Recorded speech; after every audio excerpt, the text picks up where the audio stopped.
여호와께서 사람의 걸음을 정하시고 그의 길을 기뻐하시나니 그는 넘어지지 아니하나 아주 엎드리지 아니함은 여호와께서 그의 손으로 붙드심이로다. 아버지 하나님, 한 주간도 우리의 인생길을 붙드시고 힘들고 어려운 굴곡 많은 삶의 현장 가운데서도 기어코 우리를 일으켜 세우셔서 오늘도 거룩한 예배의 시간 예배자로 우리를 부르신 것 감사합니다. 이 시간도 우리의 전심을 다하여 올려드리는 예배가 하나님께는 영광이요 우리에게는 한없는 위로와 은혜와 축복의 귀한 시간 되게 하여 주시옵소서. 모든 영광을 주님께 올려드립니다. 우리 주 예수 그리스도의 이름으로 기원드리옵나이다. 아멘.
이 마음을 품으라.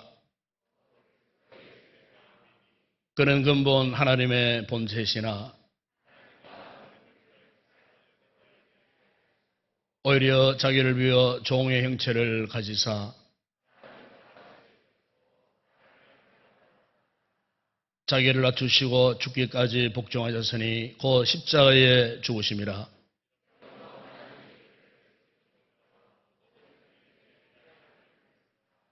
하늘에 있는 자들과 땅에 있는 자들과 땅 안에 있는 자들로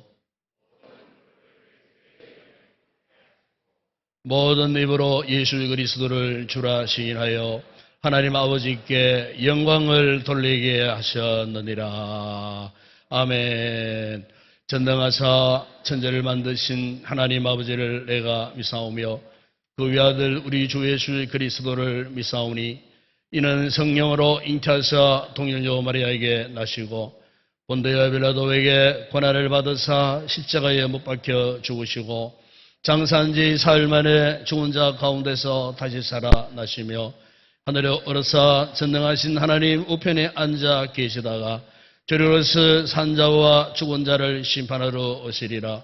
성령을 믿사오며 거룩한 공회와 성도가 서로 교통하는 것과 죄를 사하여 주시는 것과 몸에 다시 사는 것과 영원히 사는 것을 믿사옵나이다. 아멘.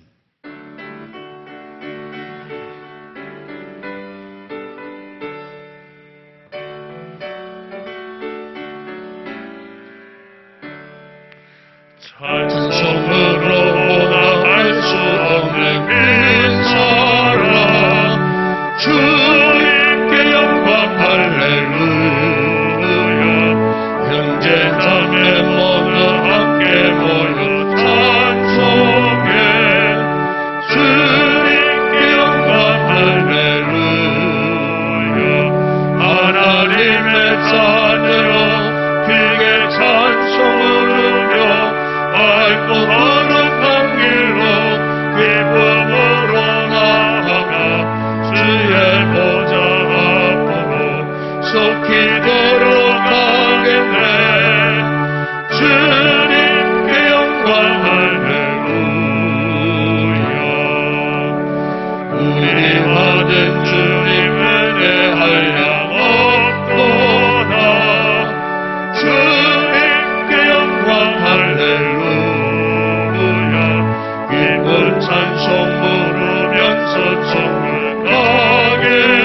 할렐루야. 하나님의 자녀여 크게 찬송 부르며 밝고 거룩한 길로 기쁨으로 나아가 주의 보좌 앞으로 속히 들어가겠네. 주님께 영광 할렐루야. 잠시 후에 우리 모두 주를 보겠네. 주님께 영광 할렐루야. 영광스러운 보좌 위에 거룩하신 주 주님께 영광 할렐루야. 하나님의 자녀여 크게 찬송 부르며 밝고 거룩한 길로 기쁨으로 나아가 주의 보좌 앞으로 속히 들어가겠네. 주님께 영광 할렐루야. 만국 백성 천국에서 손 높여서 주님께 영광 할렐루야. 영원토록 주의 공로 찬양하겠네. 주님께 영광 할렐루야. 하나님의 자녀여 크게 찬송 부르며 밝고 거룩한 길로 기쁨으로 나아가 주의 보좌 앞으로 속히 들어가겠네. 주님께 영광 할렐루야.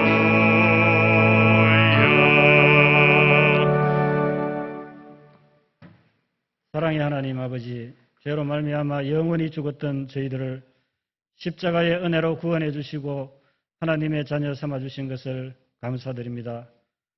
코로나의 위기와 무더위 속에서도 우리들의 건강을 지켜주시고 9월 첫째 주일을 맞이하여 예배 자리로 인도하여 주심을 감사드립니다.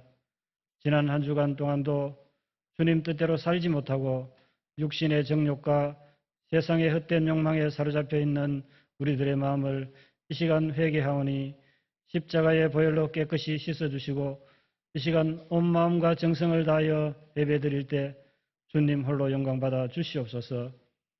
복의 근원이 되시는 하나님, 이 시간 예배를 통하여 진정한 복은 하나님께로부터 옴을 깨닫게 하시고 모든 상황을 주님께 맡기고 신령한 복을 사모하며 기도할 때에 야곱이 누린 축복을 저희들도 맛보게 하여 주시옵소서. 계속되는 코로나 확산으로 인하여 너무나 힘든 시기를 보내고 있습니다. 이 환난날에 이 시대를 분별할 수 있는 지혜가 있기를 원합니다.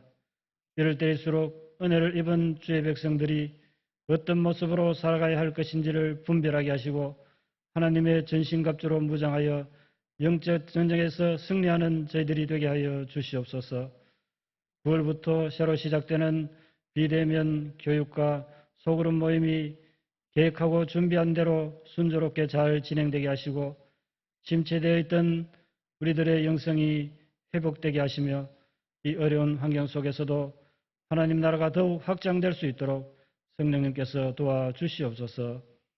국내외 선교지에도 함께 하시고 선교사님들의 건강과 신변을 보호하여 주시고 이 어려운 상황을 잘 극복할 수 있도록 성령의 능력과 지혜를 허락하여 주시옵소서. 오늘도 교회 곳곳에서 각자 맡은 사명을 감당하기 위하여 섬기시는 모든 성도들을 위로하여 주시고 큰 은혜로 채워 주시옵소서. 이 시간 말씀을 대언하실 목사님께 영력을 다하여 주시고 준비하신 말씀 선포하실 때 깨닫고 은혜 받는 귀한 시간 되게 하여 주시옵소서. 할렐루야 찬양대에 준비된 찬양을 기뻐 받아주시고 은혜로운 찬양을 통하여 우리들의 마음문이 활짝 열리게 하여 주시옵소서. 이 모든 것 우리 주 예수 그리스도 이름으로 기도드리옵나이다. 아멘.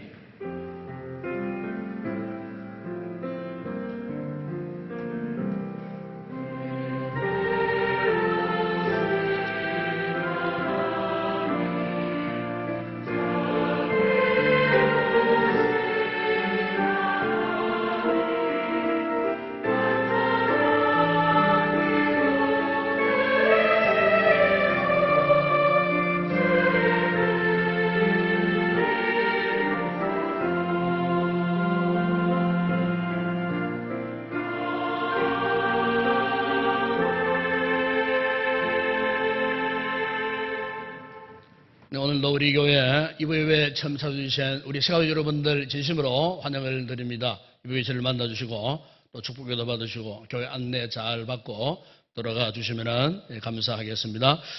오늘 주일은 우리가 가을 행복 모임 선포주일로 드리고 있습니다. 전반기에도 어려운 여건 가운데서도 또 우리 성도들이 맡은 또 처소에서 열심으로 또 복음을 전했고, 또 후반기는 사실 더 참 이렇게 다급하고 황급한 그런 상황이지만은 여전히 우리가 이번 후반기도 우리의 복음의 자리를 지키고 또 사명을 감당하는 우리 교회가 되기를 또 원합니다. 특별히 후반기에 모든 사역은 비대면으로 온라인으로 진행이 되겠습니다. 행복은 역시 마찬가지 그렇게 진행되겠습니다. 위해서 기도하시고 우리 성도들이 적극 협력을 바라고, 아마 오늘 주보간지에 베스트 작정서가 들어가 있을 것입니다. 한 주간 기도하시고 후반기에 여러분 주변을 둘러보시고 내가 꼭 전도를 하고 싶고 또 그분에게 보험을 전하고 싶은 분이 있다면은 한 분이 3명 이상 꼭 작정하시고, 그래서 다음 주일부터는 봉헌하는 시간에 함께 그 명단을 올려주시면 위해서 계속해서 우리 기도하도록 하겠습니다. 이번 주일부터 온라인 제자대학 2학기가 이제 개강이 되겠습니다. 오늘 오후에 마치고 속히 집으로 돌아가셔서 오후 4시에 시작되겠습니다.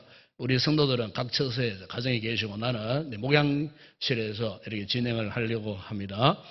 그래서 훈련생들은 빠짐없이 반드시 첫 시간 되니까 꼭 참여해 주시기를 바랍니다. 이번 주간 특별히 188회 우리 경북노회 정기회가 개회가 됩니다. 6월 6일 날 오후 2시부터 개회가 수요일까지인데 아마 월화 이틀간 내 아마 모든 노회 회무가 이렇게 진행되지 않겠나 생각되어집니다. 외관교회당에 있습니다. 세 분의 장로님 꼭 기억하시고, 그리고 이번에 특별히 이제 우리 교회 그동안 두 분의 강도사님, 우리 최강수, 김홍현 강도사님이 이번 노회시에 안수식을 받습니다. 안수를 받습니다. 그래서 7일 화요일 날 오전 11시 외관교회당에서 안수식이 있습니다. 많이 오셔서 또 축하하시고 축복해 주시면 고맙겠습니다. 그리고 이번 주간부터 온라인 비대면 제자 훈련이 다 개강됩니다. 수요반, 목요반 이렇게 개강이 되니까 이미 우리가 작년도 또 금년도 전반기에도 그렇게 했습니다. 그런 방식으로 할 테니까 어쨌든 훈련생들은 먼저 일과 예습을 충분히 해 예습하시기를 바랍니다. 그리고 이번 주간부터 셀 가족 행복 모임 리드 브리드 비대면 온라인 교육이 이전에는 수요 예배 후에 제자 훈련실에 있었습니다만 이번 후반기는 여러분이 처한 그 처소에서 하되 목요일 날 저녁 8시에 있겠습니다. 셀라이프 9월 10월로 잘 준비하시고 이렇게 어쨌든 우리가 셀 리더들이 앞장서서 하셔야 또 후반기 모든 셀 사역들이 잘 진행되지 않겠나 싶습니다. 열심으로 훈련에 꼭 동참해 주시기 바랍니다. 다음 주에 재직회 있습니다. 기도는 유정무 지사님 담당하겠습니다. 그리고 다음 주에 새벽 기도는 신애향 권사님, 특성은 김명순, 김순애, 김혜연, 문미선 사님 가정에 담당하겠습니다. 잘 아시겠지만은 지금 아직 코로나가 이렇게 참 대유행 속에 있습니다. 있고 뭐 또 근자에 들려오는 소식에 의하면은 또 미국 바이러스가 이미 국내에 3사람 정도 감염이 될 정도로 지금 뭐 전 세계적으로 뭐 언제 이것이 끝날지 알 수 없는 이런 상황 속에 있습니다. 어쨌든 우리 성도들 각별히 여러분 개인 건강이나 가족 건강 관리 잘 해주시고, 어쨌든 공동체가 이렇게 또 이런 일로 인해 시험당할 일들이 없도록, 그래서 혹 여러분들 뭐 개인적으로 또 아이들을 통해 요즘 보니까 학교 뭐 아이들을 통해서 또 감염되는 경우 굉장히 많아요. 어린이집 유치원 뭐 이렇게 혹 그런 유고된 가정이 있다면 즉시 사무실로 보고를 해주셔갖고 어쨌든 우리가 선제적으로 잘 대처할 수 있도록 어쨌든 우리 공동체를 이렇게 지켜야 되니까 그죠? 안전하게 그런 부분에서 여러분 혹 감추거나 숨기지 마시고 혹 그런 상황이 있거나 연락하셔갖고 어쨌든 이 교회 공동체 안전을 위해서 협력해 주시면 참 좋겠습니다. 그리고 9월 추천 도서가 소개되고 있습니다. 이번에는 김영석 교수님이 쓰신 교회 밖 하나님의 나라라고 하는 아주 참 귀한 책입니다. 제가 이제 일전에 이 책을 이미 구입해서 읽어봤는데 이분이 참 글을 너무 잘 쓰세요. 아주 참 짤막한 이 문장에다가 그 안에 모든 뜻이 다 담겨 있습니다. 그래서 굉장히 문장력이 좋은 이런 분이신데 이분이 이제 진짜 크리스찬입니다. 이분 아시겠지만은 세간에 어느 여당 인사 변호사가 이분에 대해서 폄하하는 말을 했어요. 이렇게 해서 참 많은 어르신들이 참 분노했던 이런 일들이 있는데 훌륭한 분입니다. 인격적으로 훌륭한 분. 우리나라의 최고의 철학자시고 또 연세대 현재 명예 교수로 계시고 또 크리스찬이시고 신앙적인 아름다운 이 글기 에세이 책으로 선 그런 책인데 읽어보시면 이 어려운 시기에 여러분 믿음 생활에 많은 도움이 되지 않겠나 생각해서 이 책을 여러분들에게 추천을 드립니다. 이 시간 주님 앞에 귀한 예물 올려드립니다.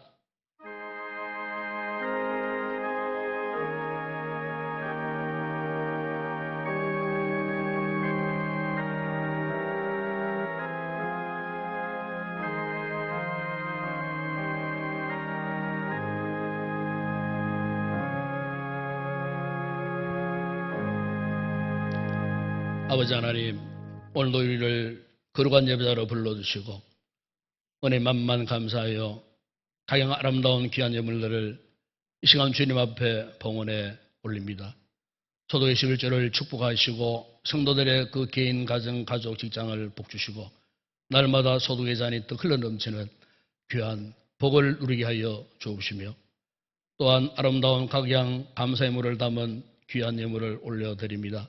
성도들의 그 모든 범사에 더 많은 감사의 풍성한 열매 맺게 하여 주옵시며 세계 선교, 국내 전도, 교회 건축과 줄례물을 드리는 성도들의 그 모든 손길과 저들의 생업에 큰 복을 허락하여 주시며 이 예물을 통하여 복음이 더 힘있게 전파되어져서 하나님 나라 확장하는 일에 쓰임받는 복되고 귀한 예물 되게 하여 주옵소서. 오늘도 귀한 권사님의 가정에서 이렇게 주의 전에 아름다운 꽃으로 번화합니다. 복 주시고 가족들에게 건강의 은혜를 다하시며 그 기업이 날마다 더 잘 되어지는 은혜를 누리게 하여 주옵소서. 오늘도 구별된 자리에 찬양을 준비해 형 올려드릴 우리 모든 찬양대원들 구원의 감격과 기쁨으로 드리는 찬양에 주님 앞에 영광이요 회중들에게는 은혜가 넘치는 아름다운 찬양 되게 하여 주옵시며 오늘도 예배를 듣고 섬기는 모든 헌신자들 기쁨으로 잘 감당하여 하나님 앞에 은혜 받는 아름다운 기회가 되게 하여 주옵시고 우리 주일학교를 축복하시고 오늘도 수고한 우리 모든 교사들의 그 수고를 기억하여 주시며 은혜로 갚으시고 우리 자녀들 말씀으로 잘 훈련된 하나님의 사람들로 자라갈 수 있도록 축복하여 주시옵소서. 오늘의 모든 예물 헌물을 주의 손에 올려드립니다. 축복하실 때에 오병의 놀라운 역사가 일어나게 하시고 열동지를 남는 풍성한 은혜와 복을 받아 누리게 하여 주시옵소서. 예수님의 이름으로 기도드리옵나이다. 아멘.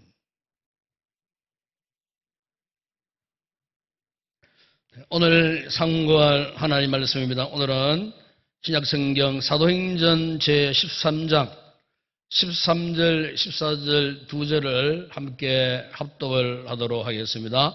사도행전 제13장 13절, 14절 두 절을 함께 합독을 하겠습니다. 바울과 및 동행하는 사람들이 바보에서 배 타고 밤빌리아에 있는 버가에 이르니 요한은 그들에게서 떠나 예루살렘으로 돌아가고 그들은 버가에서 더 나아가 비시디아 안디옥에 이르러 안식일에 회당에 들어가 앉으니라. 아멘.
할렐루야.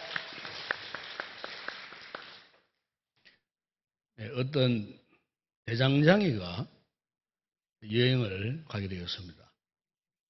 떠나기 전에 자신의 대장간에서 자기를 돕고 일하는 조수를 불렀습니다. 그리고 자신이 만든 이 말굽 모형, 편자라고 하죠. 말굽 모형을 주면서 자신이 돌아올 때까지 이거와 똑같은 모양으로 100개를 만들어 놓으라고 지시를 하고서는 떠났습니다.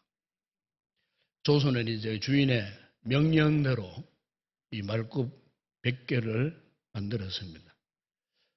그런데 이제 대장장이가 여행에서 돌아와 보니까 만들라는 이 자신이 만들려고 하는 그 모양의 말굽이 아닌 전혀 엉뚱한 모양의 말굽들을 만들어 놓은 것입니다.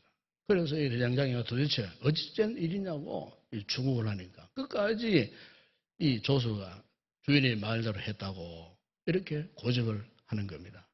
그런데 알고 보니까 왜 주인의 이 말굽 모양과 달랐던가? 그런데 이 조수가 처음에는 주인이 모형으로 만들어준 그것을 보고 만들다가 그 다음부터는 자신이 직접 만들었던 그 말굽을 두 번째 말굽으로 만들고 그리고 직전에 만들었던 또 그 자신의 만든 말굽을 갖고 또 다른 말굽을 만들고 이렇게 하다 보니까 100개째 이렇게 말굽을 만들어 놓았는데 그 모양이나 크기가 다 다르더라는 것입니다. 제가 이제 이 이야기를 이렇게 보면서 한편으로 이런 생각을 해봤어요. 오늘 교회의 문제, 오늘 우리가 믿음 생활을 함에 있어서 오늘 우리의 신앙의 문제가 있는데 그것이 무엇인가? 바로 그것은 주님이 원하시는 신앙의 원형대로 믿지 못하고 살지 못하는 모습.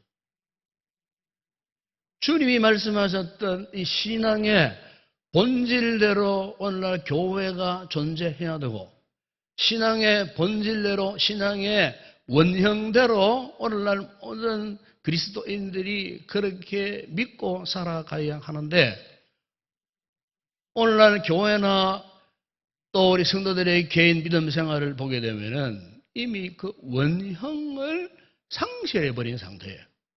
결국 잘못된 자신의 생각, 자신의 고정관념에 자신의 어떤 전통에 얽매이다 보니까 믿음 생활을 본래 주님께서 말씀하고 계시는 본래 성경의 진리가 말씀하고 있는 이 영적인 원형대로 신앙의 본질대로 믿지 못하는 그래서 우리의 믿음의 모양이 변형되거나 변질될 수밖에 없는 이런 상황 속에서 여전히 믿음 생활을 하려고 하는 이런 분들이 오늘날 교회 안에 있다는 겁니다. 여러분, 오늘 우리는요, 우리 신앙의 진정한 목표는요, 주님이 말씀하신 대로, 주님이 본래 우리에게 이 말씀을 통해 가르쳐 주신 대로 우리가 철저하게 그 원래의 신앙의 원형을 따라가야 하는 겁니다. 본래의 신앙의 본질대로 우리가 살아가야 한다는 것입니다. 여러분, 오늘 우리 그리스도인 삶이란 다른 게 아니에요. 우리가 그리스도의 임재 안에 살아야 돼요. 우리가 왜 그리스도의 임재 안에 우리가 살아야 하느냐? 그래야만 우리가 주님이 명령하신 대로, 주님이 요구하시는 대로의 그 신앙의 본질을 따라갈 수가 있어요. 우리가 성경을 보게 되면은 성경은 이 교회를요, 그리스도의 몸이라 그렇게 말씀을 하고 계세요.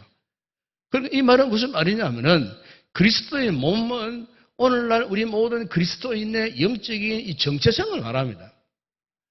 그러니까 우리가 그리스도 안에 있어야 우리의 이 존재함, 우리가 섬기는 이 교회가 주님이 본래 원하셨던 그 원형대로 존재할 수밖에 없고 우리의 신앙이 주님이 원하시는 본질대로 믿고 살아갈 수가 있다는 거예요. 철저하게 예수 그리스도의 그 임재 안에서 그리스도의 몸으로서의 확실한 영적인 관계 속에 우리가 붙어 있어야 우리가 이 신앙의 이 원형을 유지할 수가 있다는 겁니다. 그래서 여러분 사도 바울이 일찍이 고린도서 1장 27절에서 이런 말씀을 했습니다. 하나님이 그들 하여금 이 비밀의 영광이 이방인 가운데 얼마나 풍성한지를 알게 하려 하심이라. 이 비밀은 너희 안에 계신 그리스도 신이 곧 영광의 소망이시라 그랬습니다. 여러분 오늘 우리가 이 땅에 살고 있는 우리 이 성도들 우리가 우리 인생의 진정한 이 모형 그것은 우리가 주님 안에 있어야 됩니다. 철저하게 예수 그리스도 안에 있어야 돼요. 주님 안에 있어야 여러분 우리가 이 땅에 심취하여 살지 않습니다. 주님 안에 있어야 그 하나님의 영광의 나라, 영광의 세계가 사모되어지고 그것이 그리워지고요. 내가 예수 그리스도의 십자가의 거룩한 복음 피로 내가 내 죄를 사함받고 하나님의 자녀 백성이 되었다라고 하는 그 영광, 그 기쁨, 감격 이 신앙의 원형을 잘 유지해야 우리 마지막 순간까지 네가 어떤 하나님의 거룩한 자녀 백성으로서의 영광스러운 이 정체성에 대해서 후회함이 없고 이것이 오늘 우리의 인생을 진정으로 만족하게 하는 비록 우리가 이 환난의 시대에 고난을 당하고 역경을 당한다 할지라도 우리 인생이 제대로 잘 풀리지 않고 힘들 때가 있다 할지라도 그런 와중에서도 우리가 영광스러운 그분의 나라를 바라볼 수가 있고 위의 것을 생각하고 위의 것을 추구하고 비록 우리가 어떤 실패의 현장 가운데 있다 할지라도 그 실패마저 다스려 가시는 그 하나님을 바라볼 수 있는 이 위대한 영적인 힘이 어디에서 나오는가 하면은 우리가 어떤 상황 가운데에서도 믿음의 원형을 우리가 지켜가야 돼요. 신앙의 본질을 지켜가야 돼요. 신앙의 본질을 지켜갈 때에 비로소 우리로 하여금 하나님께서 필요한 곳에 그분이 우리를 사용하시는 여러분 오늘 우리 성도들에게 이와 같은 분명한 확신이 있어야 할 줄로 믿습니다. 오늘 우리가 묵상할 이 사도행전 13장 내용을 우리가 이해하려고 하면은요 그 앞에 있는 11장 12장을 묵상을 하고 그 말씀들을 잘 연결하면은요 오늘 이 본문 읽었던 두 절에 대한 해석이 되어지는데 지금 이 본문의 상황이 어떤 상황이냐면요 1세기 예루살렘 교회가 스데반 집사의 순교로 유대인들의 박해 가운데에 성도들이 참 소아시아 즉 지금의 터키 지역을 말합니다. 터키 지역으로 다 흩어지고 2차 헤롯 왕의 또 이렇게 박해가 가해져 갖고 예루살렘 교회의 두 기둥이었던 야고보가 순교당하고요. 베드로가 옥중에 감금되어지는 이 위기의 시대에 참으로 신실했던 그리스도인들이 뿔뿔이 다 흩어졌어요. 어디까지 가느냐? 뿔뿔이 흩어진 이 그리스도인들을 헬라말로 디아스포라 그래. 디아스포라. 흩어진 백성들이에요. 흩어진 백성들이 되어가지고 저 소아시아 북단 안디옥까지 흩어져 갔는데 사도행전 여러분 11장 20절 21절에 보시면은 그때에 이 구브로 그레네 지역에 이미 흩어져 있었던 이 그리스도인들이 다시 이제 안디옥으로 몰려오면서 그들이 뭘 했느냐? 이방인들에게 복음을 전했어요. 이방인들에게 복음을 전했는데 그 헬라인들이 예수의 복음을 받고 성경에 보게 되면은 주의 손이 그들과 함께 하심으로 수많은 사람들이 예수를 믿고 죽기로 돌아오더라. 복음에 놀라운 역사가 일어나서요. 그런데 이 소문이 예루살렘에 있는 남아 있었던 사도들과 예루살렘에 있던 그리스도인들에게 이 소문이 들려왔어요. 그런데 그들이 큰 충격을 받았어요. 왜냐하면은 그때까지만 하더라도 이 예루살렘에 머물고 있던 사도들이나 그 성도들의 생각은요, 복음은 오직 유대인들만을 위한 것이다 하는 잘못된 고정관념에서 그들이 벗어나질 못한 상태였어요. 그러다 보니까 어떻게 복음이 소아시아 지방에 안디옥 지역에 어떻게 복음이 전파됐는데 헬라인들이 예수를 믿게 되었는가? 즉 이방인들이 어떻게 복음을 받아들이고 예수를 믿게 되었는가에 대한 영적인 혼란이 왔다 그 말이에요. 도저히 이해할 수 없는 그런 상황 속에. 그러나 사실은 하나님께서 복음의 세계화를 위하여 복음의 확장성을 위하여 이방인들에게까지 복음을 전하는 이 놀라운 역사를 나타내어 주셨지만은 정작 예루살렘 교회는 그 사건이 충격을 받게 되어졌어요. 그래서 예루살렘 교회가 이 사실을 확인하기 위해서 누구를 보냈냐면은 바나바를 안디옥에 파송을 했어요. 그런데 바나바가 안디옥에 가보니까 이방인들인데 어떻게 복음을 그렇게 잘 받아들이는지, 우리로 말하면 예비된 영혼들이 그 안디옥 지역에 그냥 부주의수로만 있었다는 거예요. 바나바가 혼자서 복음을 전하는데요, 그들이 다 복음을 듣고 예수를 믿는데 그 안디옥 교회가 점점 부흥되어지는 거예요. 나중에는 바나바 혼자서 감당할 수가 없어서 동역자를 생각했는데 바로 이 바울이 생각이 난 거예요. 그래서 이 바울을 데리러 가는데 그 당시에 이 사도 바울은요, 회심한 이후에 아직도 그를 신뢰하지 못하는 사도들의 불신임, 그리고 한때 그가 교회를 잔해할 때에 당하였던 성도들이 바울의 회심을 아직 확신하지 못한 그런 상태예요. 그리고 그를 시기 질투하는 헬라파 유대인들이 이 사도 바울을 죽이려고 음모를 깨어가고 이 사도 바울이 다소에 자기 고향에 가가지고 은둔 생활을 하고 있는 그런 상황이었어요. 은둔 생활을 하고 있는 이 사도 바울을 바나바가 직접 다소로 찾아가서 그를 만납니다. 그리고 그를 안디옥 교회로 데리고 옵니다. 그리고 두 사람이 동역을 이루고 사역하는데 교회가 엄청나게 크게 부흥되었습니다. 이제는 안디옥 교회가 안디옥 지역 그 지역에 머물지 않고 이제는 더 나아가서 이방 선교를 위하여 비전을 품습니다. 그래서 이방 선교를 위해서 안디옥 교회가 최초로 선교사를 파송을 하는데 누구냐면은 바로 바나바와 바울을 선교사로 이 파송을 하는데, 바로 바울과 바나바가 1차 선교 여행을 시작한 이 시점에, 이 중차대한 이 순간에 바울과 바나바를 도울 수 있는 수행자 한 사람을 선택을 하는데, 그가 누구냐면은 바로 오늘 본문에 나오는 요한이라는 사람이에요. 사도행전 12장 25절을 보게 되면 그를 마가 요한이라고 그렇게 말합니다. 이렇게 바울과 바나바 그리고 마가 요한이 1차 선교 여행을 떠나는데 어디로 갔냐면 지금의 그 터키 북쪽 중앙부에 갈라디아죠. 갈라디아. 여러분 사도행전 14장 13절 오늘 보면 하반절을 보게 되면 그게 이렇게 말씀하지 않습니까? 바우에서 배를 타고 밤빌라에 있는 버가에 도착해서 비시디아 안디옥까지 가는 길 그랬어요. 제가 몇 해 전에 그 터키 지역에 성지 순례를 하면서 이 지역을 가봤어요.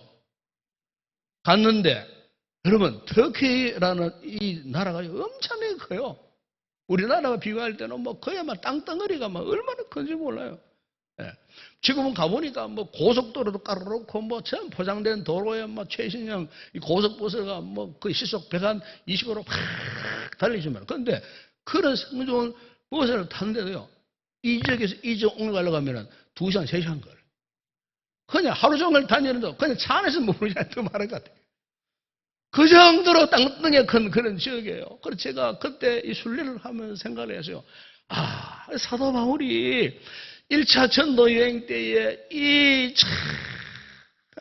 갈라디아 땅에 이 비시디아 안디옥 지역에서 이들이 복음을 전하기 위해서 그때야 뭐 어떻게 뭐 교통 환경이 좋았겠습니까? 전 비포장 도로에다가 광야에다가 험한 산악길에다가 오르고 내리고 강을 건너고요. 예? 그것도 신발이 좀처럼 튼튼한 신발이겠어요. 그러니까 그냥 걸어서 다녔다 그 말이에요. 걸어서 그 험악한 산악길을 강을 건너고 황량한 그 사막을 통과하고 얼마나 참 험난한 여행길이었나. 제가 비로소요 현재 저는 차를 타고 다녔지만은 그 광경을 보면서 막 여러 가지 많은 생각을 했어요. 이 바울 사도의 이 선교길이, 선교 여행길이 바울과 바나바와 이 마가 요한이 이 세 사람이 1차 선교의 지역에 이 지역을 다녔을 때에 그때를 상상하니까 야 정말 참 대단한 분들이었구나. 예. 여러분 사도 바울이 오죽했으면요 고린도후서 11장 20절에서도 바로 이 상황을 해석을 하면서 이런 고백을 합니다. 여러분 여행하면서 강의 위험과 강도의 위험과 동족의 위험과 이방인의 위험과 시내의 위험과 광야의 위험과 바다의 위험과 거짓 형제 중에 위험을 당하고 그 선교 여행길이 이토록 험한 길이었지만 왜 그들이 그 길로 갈 수밖에 없는가? 바로 그것이 그들이 본질적으로 행해야 할 길이기 때문에 즉 사명의 길이기 때문에 그들이 갈 수밖에 없었다는 것입니다. 오늘 본문 여러분 23절을 보시면은 이렇게 바울과 바나바와 함께 수행하던 마가 요한이요 밤밀리아 버가에서요 그만 예루살렘으로 도망쳐버렸어요. 그 일행에서 이탈해서 자기 마음대로 예루살렘으로 그냥 달아나 버렸어요. 왜 그랬을까? 얼마나 험난한 여행길이었습니다. 이 젊은 마가 요한이 감당을 할 수 없는 거예요. 바울이 고백했듯이 강도도 만나고 강의 영도 만나고 험악한 그 산악길을 지나가는 산적들도 만나고 등등 온갖 위협을 당하고 이 모든 험난한 여정길이 도저히 감내할 수 없는 그런 상황 속에 그냥 무단 이탈해버린 거예요. 예루살렘으로 도망쳐버렸어. 첫 번째 사도 바울 바나바의 선교 여행인데 이 상황이 사실은 바울 입장에서는 굉장히 큰 상처가 되고 섭섭한 일이 아니었겠어요. 예? 아마 큰 상처를 받았을 거예요. 사랑하는 여러분, 오늘 우리 성도들이 힘들고 어려울 때일수록요 서로 이렇게 부둥켜 안아주고 함께 가고 격려가 되어주고 배려도 하고 용기도 주고 예? 서로가 서로에게 버팀목이 되어준다는 것은 정말 중요한 일이에요. 오늘날 교회들이 코로나 상황 속에 참 힘들고 어렵잖아요. 여러분 이 목회자의 심정을 아십니까? 참 정말 힘들어요. 정말 너무너무 안타까워요. 하나님께서 왜 이런 험난한 여정을 가게 하셨는가? 예? 정말 힘들고 어려워요. 우리 성도 역시 마찬가지일 거예요.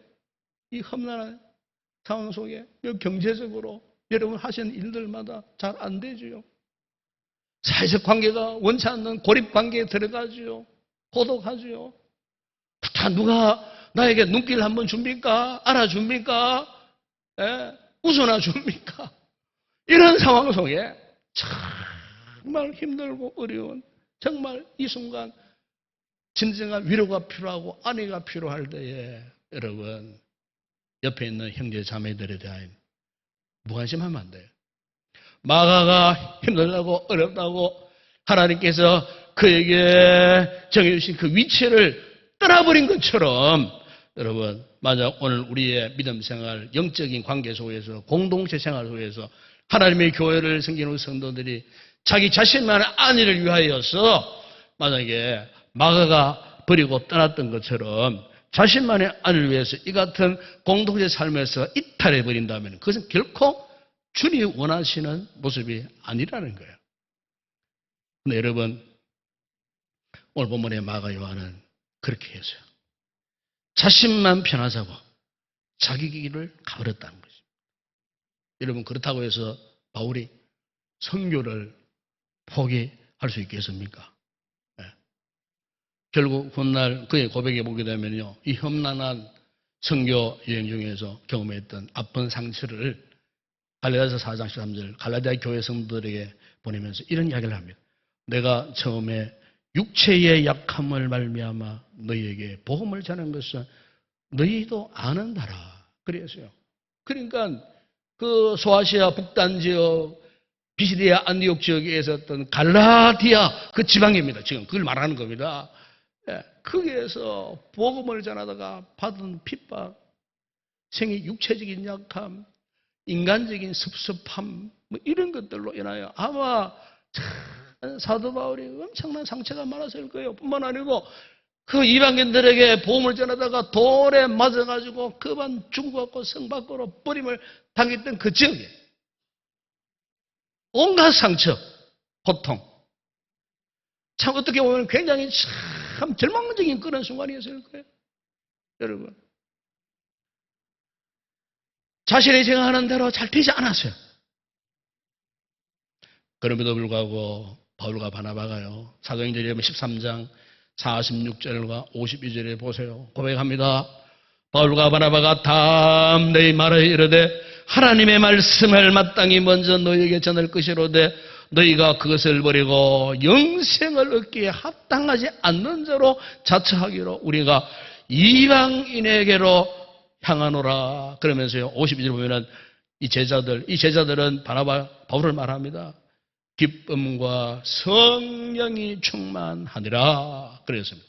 여러분, 우리가 삶을 살다 보면은 특별히 주님을 위해서 섬기고 싶고 헌신하며 살기를 각오하고 믿음으로 살려고 할 때에 내 생각대로 안 될 때가 참 많아요.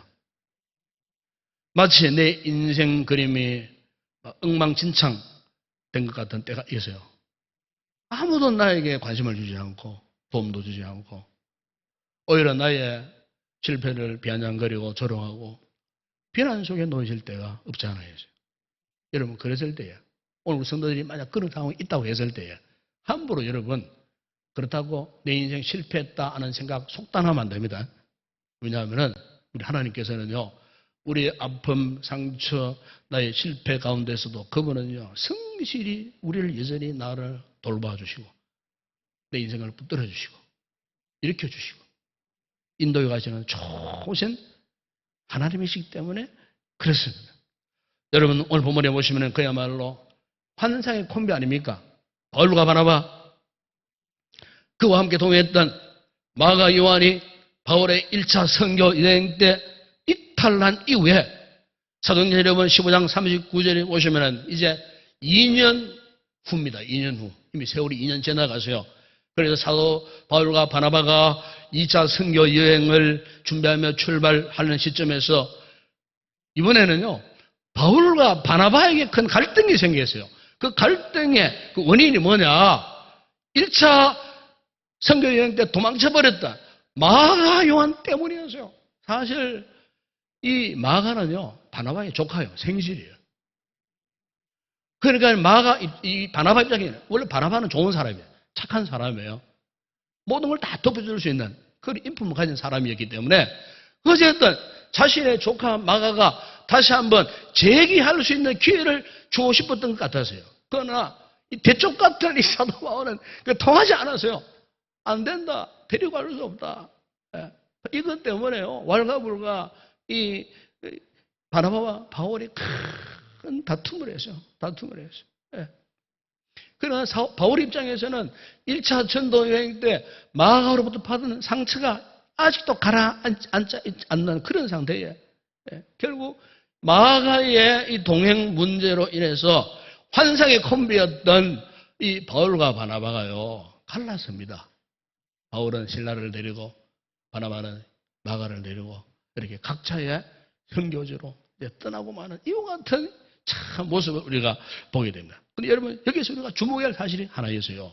자, 이렇게 그들이 심히 다투고 바울과 바나바 갈라섰다고 앙숙처럼 짓는 안 해요.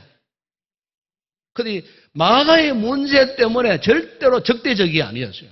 그 큰 협력하는 도움을 주는 그런 좋은 관계를 유지했어요. 여전히 그들은 좋은 관계 속에서 하나님의 나라 확장을 위해서 헌신했다는 겁니다. 또 뿐만 아니고 그렇다면 바울과 마가 요한의 관계는 어떠했는가? 역시 우리가 성경에 구체적으로 나오지 않지만은 이 사건 이후에 오히려 이 바울과 마가 요한의 관계가 회복된 것을 찾아볼 수 있는데 여러분 골로새서 40절에 보시면은 사도 바울이 노년에 로마 감옥에 갇혀 있었을 때에 이 골로새 교회 성도들에게 보내는 이 편지 가운데 그가 이런 언급을 했어요.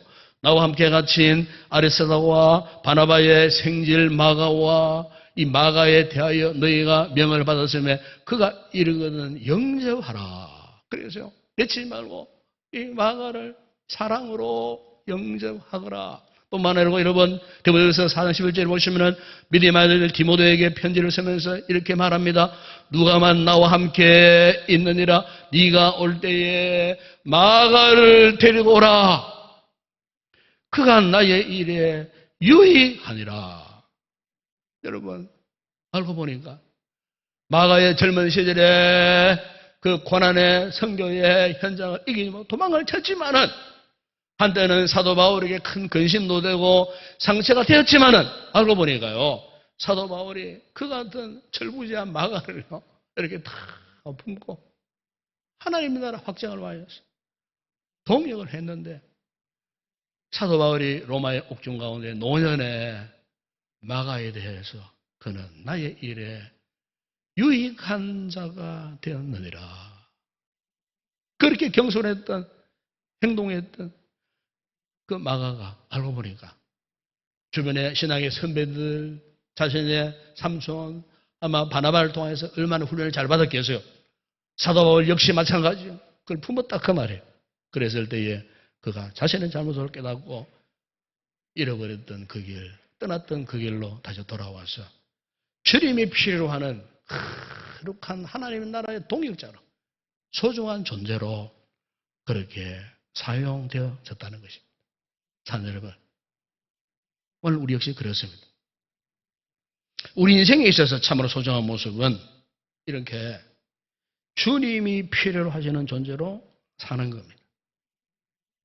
이 시대가 아무리 험하고 악하면 악할수록 우리 그리스도인의 사명, 그 마지막 순간까지 우리는요 주님이 원하시는 존재로 살아가야 돼요. 주님이 필요하시는 그곳에 주님이 뜻하시는 그 일, 그것을 위해서 우리가 존재해야 돼요. 살아가야 돼요. 만약 우리가 이 같은 영적인 울타리에서 벗어나면요 그만큼 불쌍한 인생이 없어요.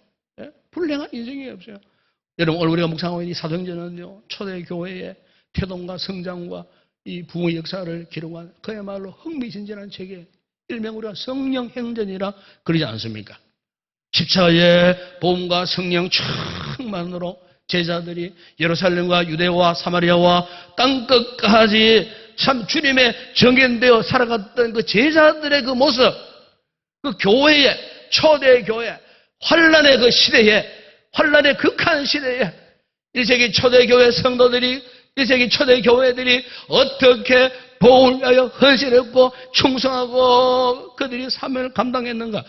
우리가 이 사도행전 읽어보게 되면요 그들의 참 헌신과 노고와 눈물 어린 그 피땀 어린 사역의 현장들을 볼 수가 있는데 그런데 여러분 이 같은 부흥의 주역들이 누가 있느냐. 한때 예수님이 십자가 앞에서 주님을 버리고 도망쳤던 제자들이었어요. 제자들이 성령의 충만한 은혜를 입고 능력을 받았을 때 어디 도망갔던 자리에 다시 돌아왔어요. 베드로도 그런 인물이 아닙니까? 여러분? 다 돌아와가지고 마지막에 성령의 충만한 은혜를 입고 그 은혜에 힘입어가지고 정말로 주님이 필요하시는 적재적소에 그들이 부름받고 한평생 서임받고 사도들 가운데 대부분요 다 순교를 했어요. 마지막 최후적으로 사도 요한은 90세가 넘도록 살아남았어요. 요한복음, 요한 1, 2, 3서, 요한계시록을 기록하고 그 당시에 수많은 이단들이 초대교회를 의협했을 때에 이 사도 요한을 통하였고 그 말씀을 통하였고 기독교를 예수 그리스도를 변증하는 이런 마지막 사명까지 감당하다가 사도 요한도 세상을 떠나게 되었다는 것입니다. 끝까지 그 자리를 놓치지 않았다는 겁니다. 정말 하나님이 필요한 존재. 그들의 삶 자체가 그야말로 복음의 원형, 복음의 본질대로 살아갔던 주께서 명령하셨던 그 본질을 따라서 한평생 요지부동 조금도 변질되거나 변형됨이 없이 끝까지 그 같은 삶을 사면서 사명을 감당했다는 것입니다. 제가 몇 주 전에 이 아프가니스탄 이 카불 공항을 이루어가는 수송기에 수많은 사람들이 매달려 있다가 비행기 이륙을 했는데요.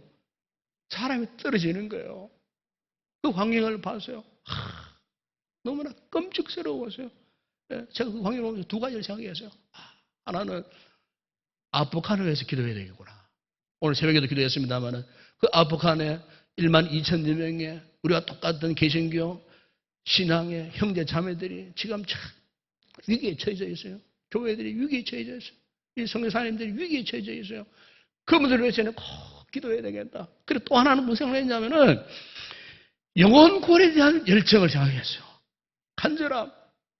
제가 목회하는 곳에서 만약 하나님의 자녀들이 천국을 향하는 그 비행기를 타지 못하고 겨우 바퀴를 붙들고 그저 매달려가고 아동바동하는 이런 상태에 영적 상태가 현재 그런 상태에 있다가 만약에 거기에서 떨어지거나 추락하면은 저렇게 죽을 것인데 만약에 나의 사역 현장 가운데에 우리 성도들 가운데에 믿음이 약하여갖고 그냥 비행기 바퀴 붙잡고 겨우 억지로 따라가는 이런 분들이 없어야 할 터인데 다들 우리가 천국을 향하는 비행기를 타고 주님 나라에 우리가 무사히 도착해야 할 터인데 그동안 말씀 듣고 제자 훈련 받고 잘 믿은 것 같은데 코로나 상황을 통해갖고 그들의 그 모든 모습들이 형형색색으로 딱 변질되어지고 신앙의 길을 떠나버리고 주님이 필요한 곳에 끝까지 버티고 세워져야 함에도 불구하고 다 그 현장을 떠나버린 이 같은 상황 속에서 참 이 목회자의 심정이에요. 참 고민이 많아요. 너무 안타깝고요. 그동안 우리 한국 교회를 보면 그렇습니다. 한국 교회에 관심이 그동안 어디 있었느냐? 우리 목회자의 관심 역시 마찬가지. 어디 있었느냐? 교회 모든 지도자들, 리더들의 관심이 어디 있었는가? 오로지 외적 성장에만 있었어요. 어쨌든 큰 예배당 짓고 예배당 가운데에 수많은 인파들이 몰려오고 그러면 그 위에 큰 교회, 부흥되는 교회, 잘되는 교회, 교회 조사도 개척교회 나가는 성도들은 주눅이 들고 마음이 상하고 상처받고 눈치 보고 큰 교회 다니는 성도들은 가슴 펴고 교회에 대해서 자부심도 굉장하고 이런 상태에 있지만 보세요. 이 코로나 현장 속에 어떻게 되었습니까? 얼마 전 뉴스를 보다 보니까 서울의 여의도에 큰 교회가 있지 않습니까? 그 교회가요. 지금 교회 건물 운영에 굉장한 어려움을 당하는 거예요. 그래서 그 교회 주차장을 팔아버렸어요. 뭐 3천억에 팔렸다고 하더라고요. 운영 문제 때문에.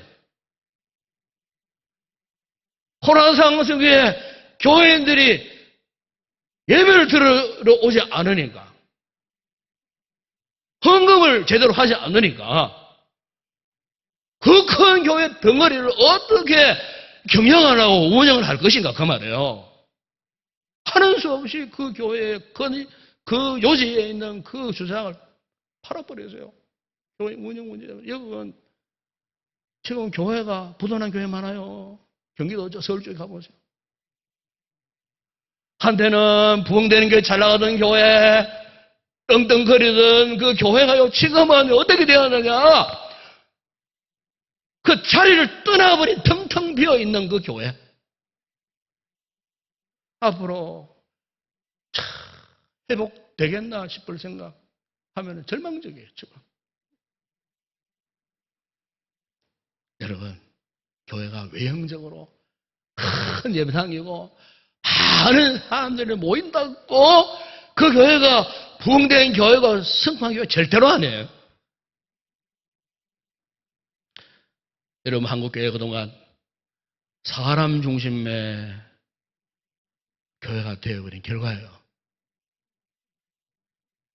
여러분, 교회는요, 철저하게 예수 그리스도 중심이 되어야 할 줄로 믿습니다. 오늘 우리가 시급하게 회복되어야 할 부분이 이 부분이에요.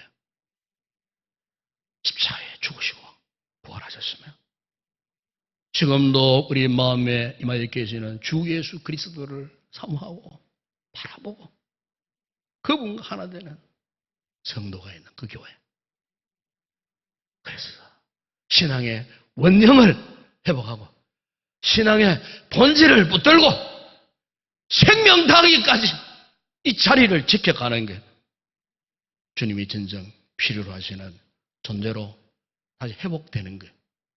오늘 이 시대에, 위기의 시대에 주님께서 우리 한국교회를 향하여 또 우리를 향하여 우리 인동교회를 향하여 그것을 지금 요하고 계신다는 겁니다. 바로 우리 교회가 이런 교회가 되었으면 참 좋겠습니다. 그 어떤 실패, 절망, 좌절 속에서 다시 주님이 필요로 하시는 존재로 돌아설 수 있는 그런 성도들이 되었으면 좋겠습니다. 이런 교회가 되어져서 비록 여러 가지 환경이 아직까지 불편스럽고 답답하고 고통스럽다 할지라도 오늘 우리 교회가 달려가야 할 본질적 사명을 향하여 우리 신앙의 원형을 잘 간직해서 이 시대에 정말 주님이 필요하시는 존재로 다시 사용되어지는 우리 모든 성도들, 우리 교회가 되었으면 좋겠습니다. 기도하겠습니다. 아버지 하나님, 오늘 말씀을 통해 이 위기의 시대에 우리가 무엇을 붙들을 것인가, 무엇을 의지해야 할 것인가, 무엇을 우리의 삶의 원형으로 삼을 것인가, 오직 예수 그리스도십니다. 주님이십니다. 주님께서 우리가 말씀하신 말씀의 이 본질 놓치지 않고 주님 십자가의 복음의 정인으로 살아가는 우리 교회가 되게 하여 주시옵소서. 세상 사람들이 다 포기한다 할지라도 오늘 나만큼은 결코 이 자리를 포기하지 않게 하시고 이 본질적 사명을 잘 감당하여 주님의 기쁨이 되어지는 성도들이 되게 하시고 우리 교회가 되게 하여 주시옵소서. 예수님의 이름으로 기도드리옵나이다. 아멘.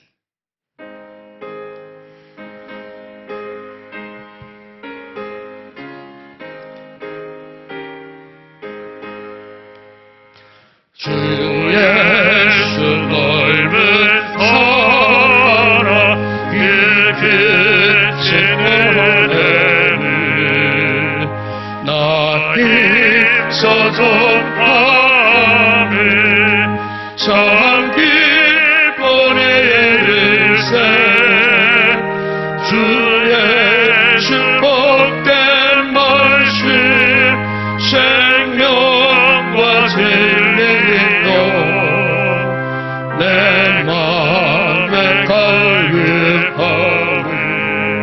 다 채워주시네.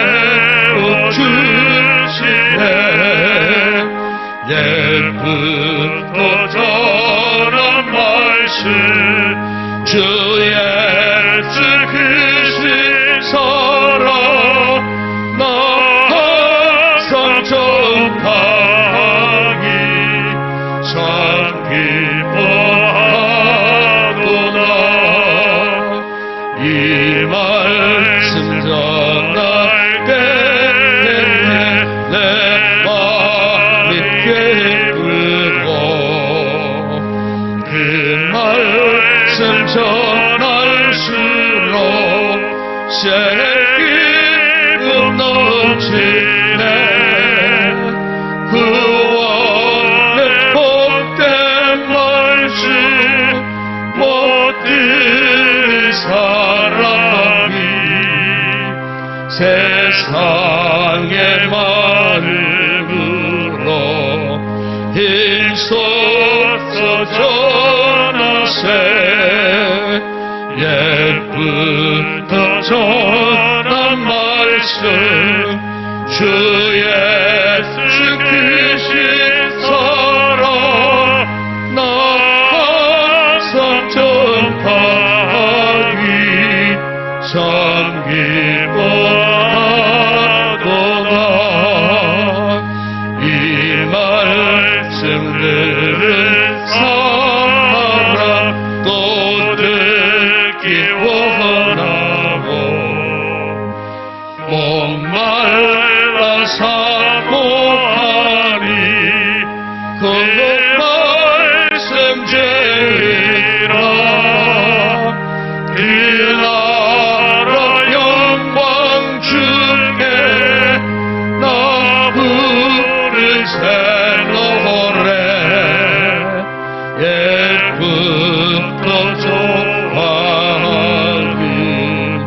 이 말씀 뿌리세 옛부터 전한 말씀 주의 죽으신 사랑 나 항상 전하기 참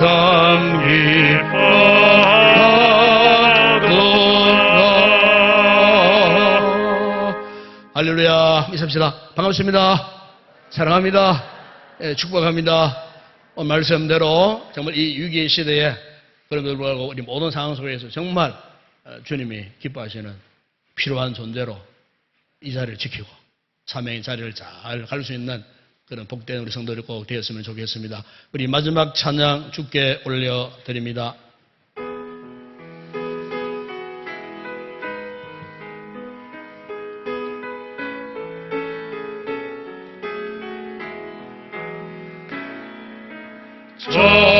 전체별로 주 찬양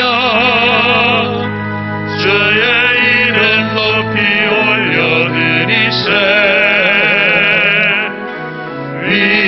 위대하신 하나님